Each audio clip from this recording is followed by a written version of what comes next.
I could never let you leave. This means everything to me. Big mama. Baby, I'm a fight for it. Baby, I'm a fight for it. Baby, I'm a fight for it. Fight for it. 1:30 a.m., police in Detroit, Michigan respond to the scene of a terrifying car accident. A 911 call was placed because a vehicle had crashed into a church. One of the walls in the parking lot, a vehicle had driven through the wall of the parking lot, and they believe they saw a person inside the vehicle. Responders get to the scene, and they notice a 20-something-year-old man slumped over, barely breathing.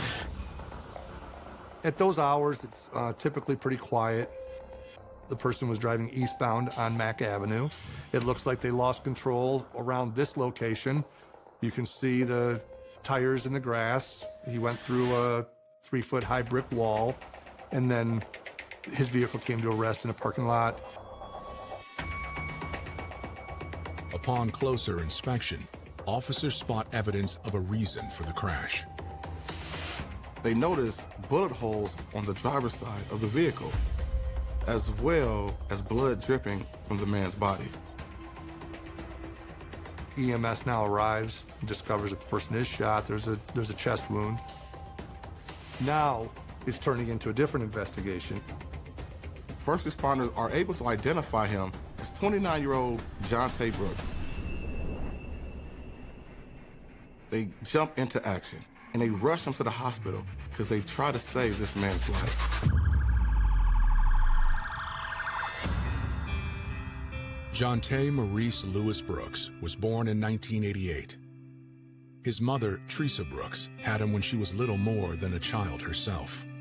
Jonte is my firstborn. I was really happy when he first got home, and my mom took care of him because I was just 17. So she took care of us together, you know. Jonte grew up in a loving, close-knit family. He had 3 brothers, 1 sister. Unfortunately, Jonte's father was not in the picture, so he took it upon himself at a very early age to be the man of the family. In high school, Jonte's charm made him popular with the girls in his class. But he only had eyes for one young woman in particular, named Dwayna. He can stay away from her, she can stay away from him. So they were like together. They had a great relationship. They went to the prom together. It's beautiful. They were head over heels in love with each other, and they were overjoyed when they had their first child. Not having a father in his life, Jonte took the role of being a father very seriously, so he was a very active dad. Although they never married, the couple went on to have 4 more children together, and Jonte worked hard to support them. Jonte eventually figured out that he thrived working with his hands and landed a career in landscaping. He took a lot of pride in his work and creating beautiful landscapes for all of his clients. Settling down at such a young age sometimes put a strain on the relationship. But the couple always seemed to work things out. They broke up for a second, and then they got right back together. And I knew that it was just love. They couldn't stay away from each other. However, during one of their breaks, Jonte fathered a child with another woman. Eventually, there was no more getting back together.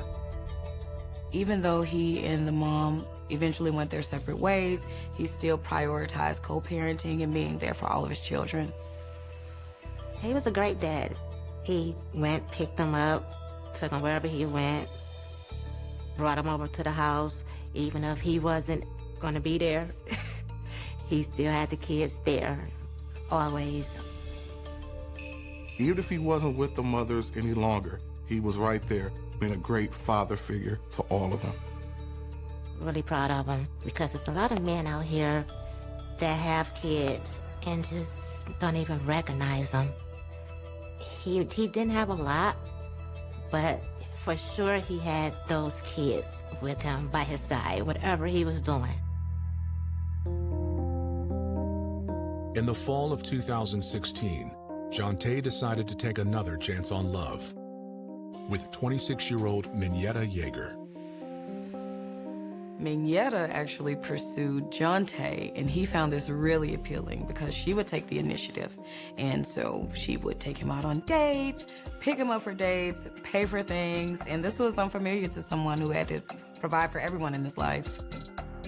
They had a really happy relationship, always spending time together, going on dates, and just really excited about the future. He actually thinks that she may potentially be the one. But as in oftentimes in cases like this, you know, there's a hiccup along the way, and the relationship begins to fade, and it falls apart. By 2017, Jonte had simplified his life, focusing on spending time with his children. But now, he's clinging to life. Detroit police have determined Jonte lost consciousness and crashed into a church after someone shot him. The question is who?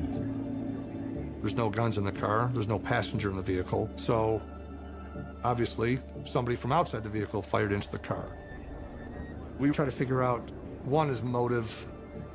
Was this person an intentional target? Was it an accident?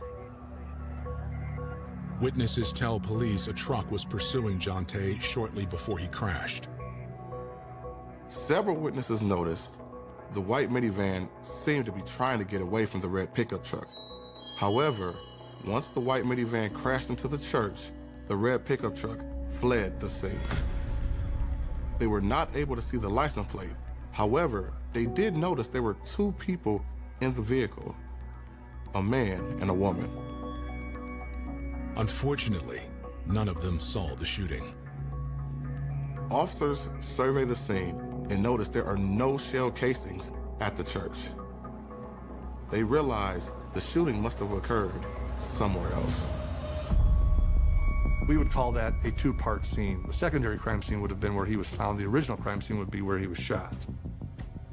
One theory was that this was possibly a road rage incident, because that's what normally happens if you see one vehicle chasing another down the road. In that specific area, we haven't responded to too many homicides. There is a little bit of prostitution over there. There's some breaking and entering of automobiles and stolen cars and things of that nature. Now, the investigative wheels are spinning to where this could have happened at. As officers are surveying the scene, they notice down the street at the gas station, there are multiple cars and blue flashing lights. And they wonder, is this part of the current scene?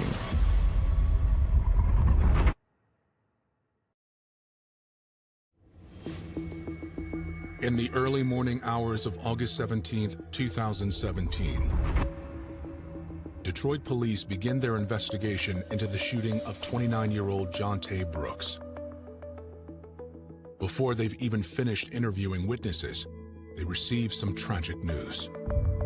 Unfortunately, the paramedics were not able to save his life, and he does die at the hospital. He was killed from a single bullet that went through his right shoulder and went through his lungs. So now you have a murder investigation. And now, where was he murdered? Flashing lights from patrol cars at a gas station nearby tip off officers to the possible location. Coincidentally, there's a crime scene just down the street. Second call that had come in for shots fired at the gas station. Officers at the scene were quickly able to determine that the two incidents were connected. When investigators arrive, they find evidence of a relentless attack. 17 spent shell casings scattered on the ground. Officers notice all 17 shell casings are the same, so they seemingly come from the same weapon, meaning there's probably just one shooter. After Jonte was shot, he tried to get away.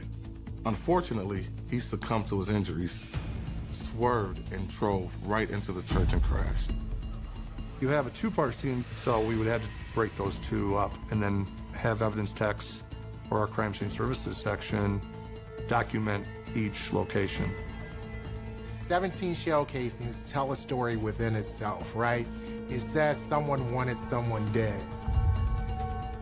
Officers talked to the gas station owner, and he says he then noticed a red pickup truck pull up and a white minivan pulled up right next to it.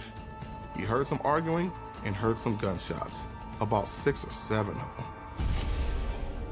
The owner tells police that when he ran to the window, he caught a glimpse of the shooter. The gas station owner noticed it was a young black woman shooting at the white minivan. At this point, the white minivan pulled out and sped off. The woman followed, shooting on foot at the white minivan, then jumped back into the red pickup truck and tried to follow him. Unfortunately, he's unable to provide a description of the driver or the license plate.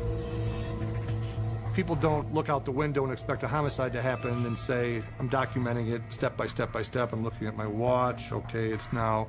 They're not doing that. You know, you're busy doing this. All of a sudden you hear something, you look, and you only capture this much. Luckily, the gas station has security cameras covering the entire area. What's better than the witness account is the video at the store, which captures the event in its entirety from start to finish.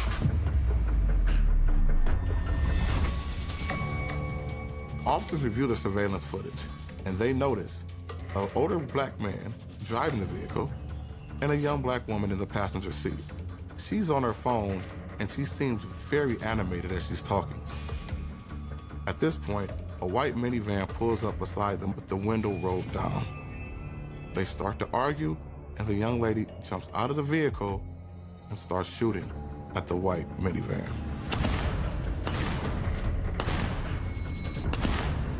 Based on the video footage, there wasn't any delay, there was no physical contact, there wasn't any of that.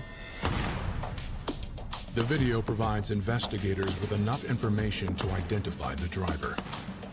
Not only does the surveillance footage show the shooting happening, it also reveals the license plate of the vehicle. They're able to tell the vehicle belongs to 44-year-old LeBaron Borum. The officers check his DMV photo, and they notice there is a resemblance to the person in the surveillance video. The officers also realize he lives in the neighborhood of the gas station. From that, we did surveillance and were able to locate the vehicle parked in the driveway. And from there, we were able to locate and eventually interview the owner of that red pickup. Ultimately, police arrived at LeBaron's door, and they have questions for him. At this point, he's the one that ultimately gets to decide what role he wants to play in this investigation. In these investigations, typically when you have multiple defendants, whether it's a bank robbery with 4 or 5 defendants or a homicide with 3 or 4 defendants, typically the first person that comes to the table to talk to the prosecutors will get the best outcome.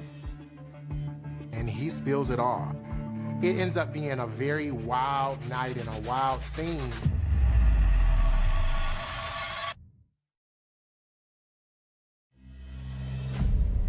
Detroit police are questioning 44-year-old LeBaron Borum, one of 2 suspects identified at the scene of Jonte Brooks' murder. According to LeBaron, he was simply in the wrong place at the wrong time. He says he was strictly trying to be a good Samaritan, and he just got caught up in a very bad situation. LeBaron says it began with an argument between 2 strangers on his front lawn. LeBaron tells the officers his son ran into the house and told him, "Dad, there's a van that ran up onto our yard." At this point, LeBaron went outside to see what was going on. What he says is that he notices there's a female and a male, they're arguing, there's some type of altercation going on. Ultimately, he says the male gets into the vehicle, and it appears that he's about to run the female over. She ultimately gets out of the way, and he drives on in this white van. LeBaron tells the officers he does recognize the lady from the neighborhood. It is 27-year-old Minietta Yeager. He knew the man arguing with Mignetta as well. It was her ex-boyfriend, Jonte Brooks. What he stated was that he was aware that Miss Yeager and Mr. Brooks were in a tumultuous type of relationship. By the time LeBaron came to her aid, Jonte had already driven away. He went to help Miss Yeager, thinking that this was a woman in distress. And she ultimately says, hey, yes, can you go after this white van? That's my mother's van. I gotta get it back. I'm concerned my boyfriend just attacked me and he took the van. He had no clue that she had a gun on her. So he ultimately lets Miss Yeager into his vehicle and they drive off looking for this white minivan. While they were chasing Jonte, Mignetta called police to report the van stolen. Then she called Jonte. Miss Yeager said her plan was to try to keep Jonte on the phone as long as possible so the police can get to him and he could be arrested. There's some heated words being said back and forth. Ultimately, he also hears that they agreed to meet up on the east side of Detroit at a gas station in the area of Van Dyke and Warren Avenue. And this would have been around 1 o'clock in the morning on August 27th. When they get to the gas station, there's no Jonte. And so, she instantly calls Jonte on her phone. She argues with him, why didn't you show up? Well, apparently he did show up because he says that he noticed that she was in a vehicle with another man. He's not too happy about that, according to her, and he has choice words. She indicates to LeBaron that he ultimately makes a threat towards her, saying he's gonna kill them. At this point, LeBaron was reconsidering his decision to get involved. But he ultimately agreed to drive to another gas station. LeBaron tells the officers Jonte pulled up about a minute later. But then they started arguing because he was highly upset. He says something to apparently push her buttons. She immediately gets out the vehicle and pulls out a weapon. And she starts to fire into the vehicle that Jonte is in. Mr. Brooks, without hesitation, just hit the gas and took off. In the course of the shots being fired at the vehicle, Mr. Brooks was shot. But the harrowing encounter wasn't over yet. At this point, LeBaron is terrified. He didn't know what just happened. He wanted to just get out of there. However, Ms. Yeager jumped back into the vehicle and told him to just drive. As Jonte is attempting to get away, he's obviously shot and he's obviously hurt because he then pulls into the lot of a church which is nearby on Mack Avenue and at that point collapses. LeBaron seeing this and Miss Yeager seeing this as they're chasing him, they then decide to pull off and keep going. What LeBaron indicates to the police is that he noticed some lights behind him and, he freaks out. He saw the police coming and he did not want to be a part of that at all. He decides to turn down a side street. He ultimately makes his way back home. And strangely enough, he says that Miss Yeager just gets out the vehicle and walks back home. Doesn't say a single word. And from that point, he says he doesn't hear from her ever again. In fact, he doesn't hear anything else until police arrive at his door.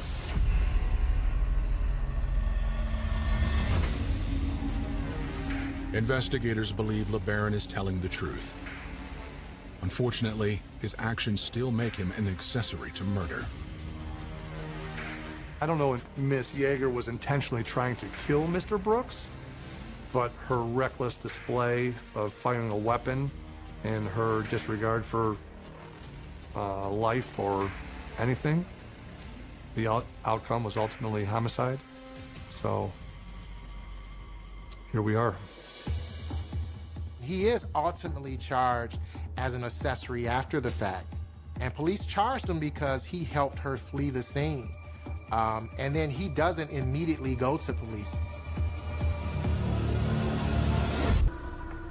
Hours after the murder of Detroit native Jonte Brooks, Investigators are searching for the woman accused of shooting him, Jonte's ex-girlfriend, Minetta Yeager. They also reach out to Jonte's loved ones to notify them of his death. That Sunday morning when I woke up, I'm in Vegas. I woke up, I looked at my phone. My phone is flooded with mixed texts and messages. So I listened to one of my voicemails. It was my youngest son.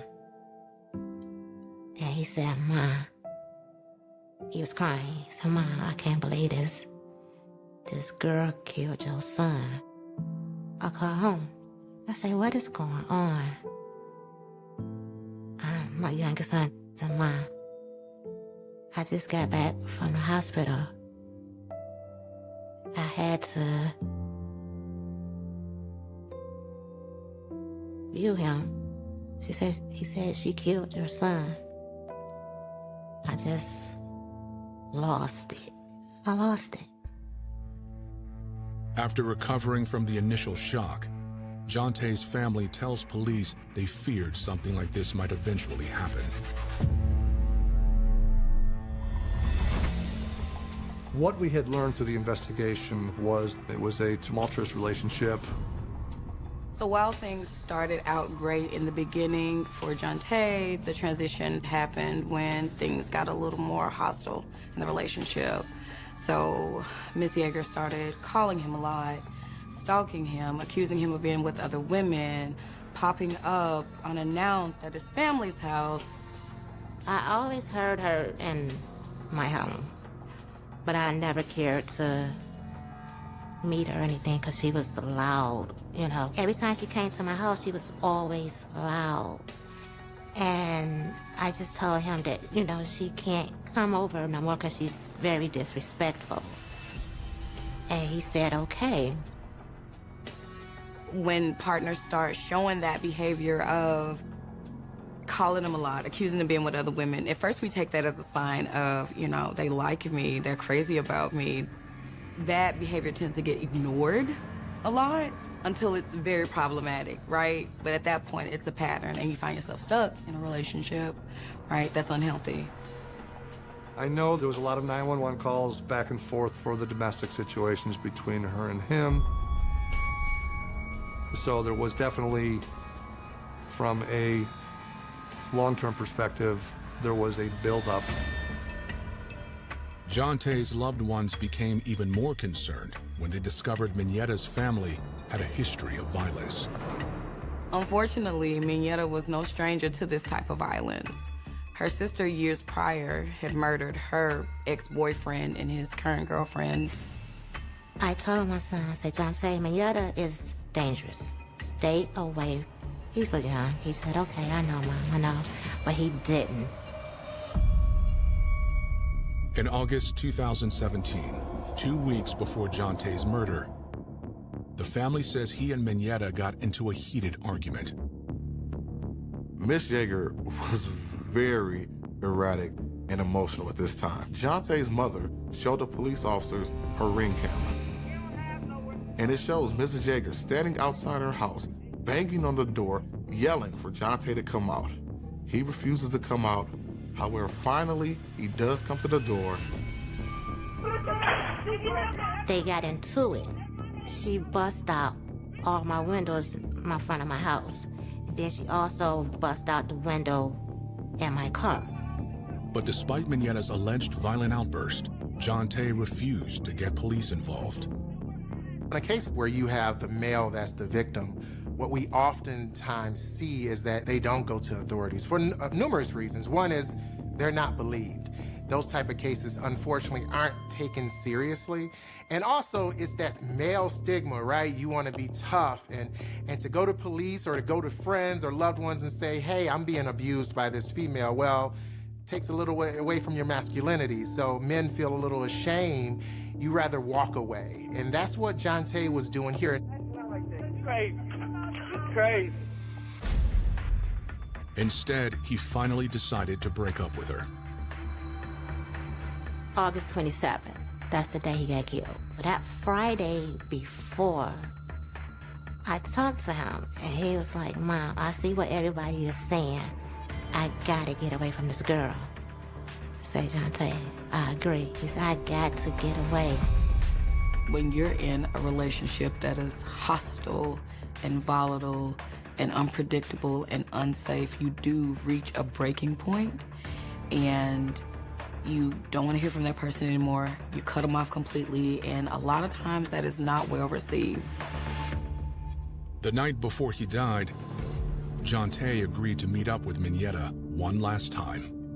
What we know is that on August 26th, Jonte is contacted by Miss Yeager, and she's insistent. She wants to meet with him. She wants to talk. He's trying to tell her, no, it's over. I'm moving on. There's nothing else, I need to talk about. And she wants to meet him at his aunt's house, which is not far from where she lives. Mignetta was always bribing him with money and gifts. Even if he says no, she would still come around.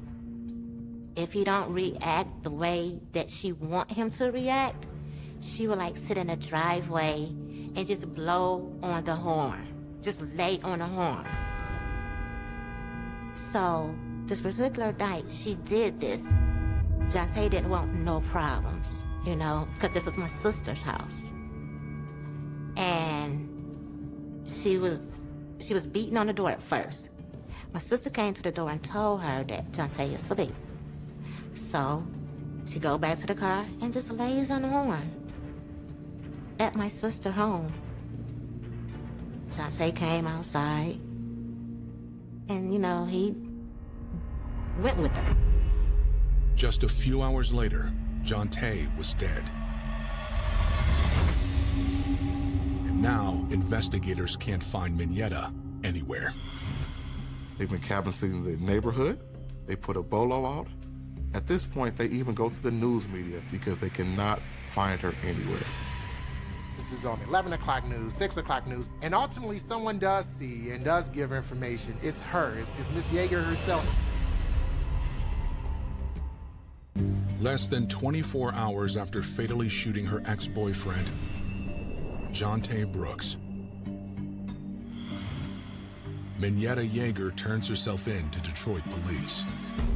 She was transported to our holding facility, which is the Detroit Detention Center, and I went and interviewed her there.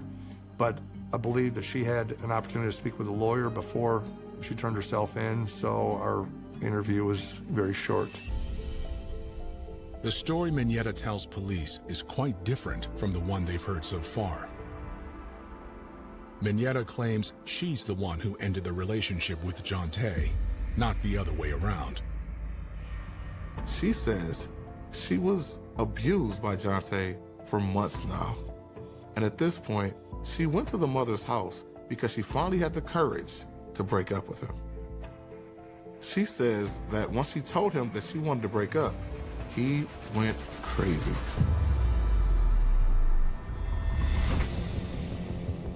According to Mignetta, Jonte is the abuser in the relationship. And on this night, she says that he pulled her out of the van, beat her up, even beat her with a pistol at one point. She finally was able to get away and run away from him. But no, he took the van and tried to run her over. At this point, LeBaron was there, and she saw him, and he offered to help. Mignetta says she asked LeBaron to drive her to the gas station, intending to get her van back from Jonte. As she got out of LeBaron's truck, he handed her a gun to protect herself. She says, in fact, that it was LeBaron who had the weapon and that she was simply there to just talk to Jonte. But she takes the weapon. She's in fear. She's in natural fear. She doesn't know what Jonte's gonna do. She says ultimately, out of self-defense, she shoots at Jonte. And she probably shot once or twice, 2 or 3 times at most. But then she tells police that her memory is foggy about the exact details.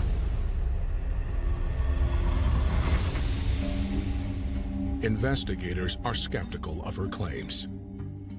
But it didn't make much sense because, she says that she was abused and he was the abuser, but yet she's pursuing him. There's evidence that shows that she's appeared at his mother's house on a couple of occasions and, threw a brick through the mother's windshield, tried to attack him when he opened the door to have a conversation. She says she shot 2 or 3 times at most, but we know from the physical evidence that there were 17 shell casings there at the gas station.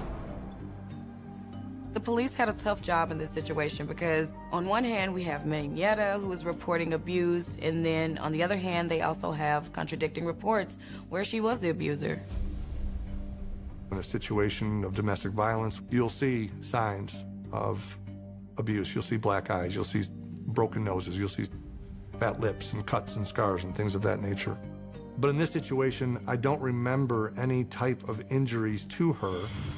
Now, there was a day or two that had passed, so if something healed, I'm sure there's probably some doctors that could argue one way. There's some doctors that could probably argue the other. However, in this situation, I didn't see anything obvious. I think that people in general expect a bad woman to act and look a certain way, that this person is going to be meek and timid and scared and crying. And in my experience, you don't know how you're going to act. People do act different ways, so we have to investigate. Minietta's statement also raises another question.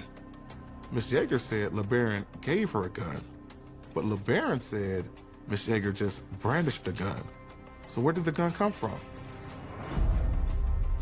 It's a very important detail because if LeBaron, in fact, did hand her this weapon, well, maybe this is not a first-degree murder case. Maybe this is a second-degree murder case or manslaughter.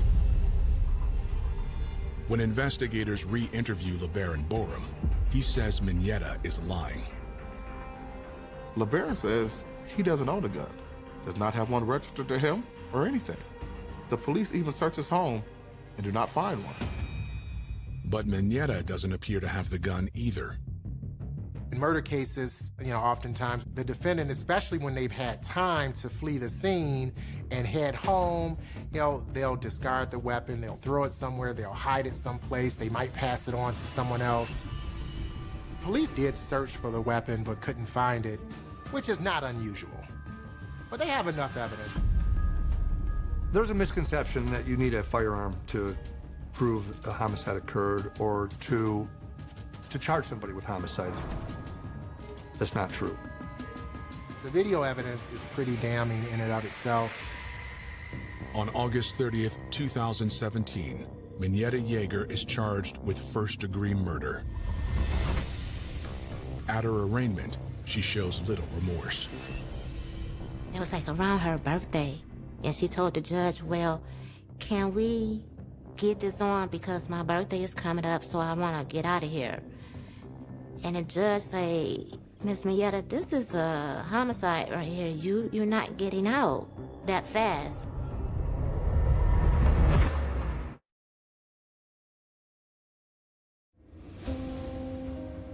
On September 6th, 2017, family and friends of Jonte Brooks gathered to pay their last respects. He had a big funeral.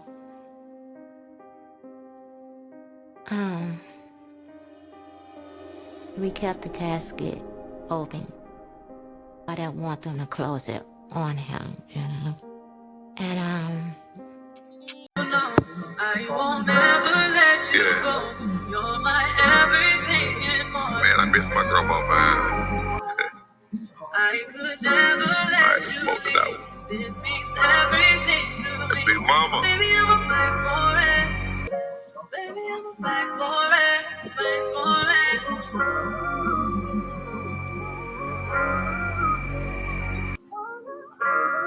But you can't never get another big mama.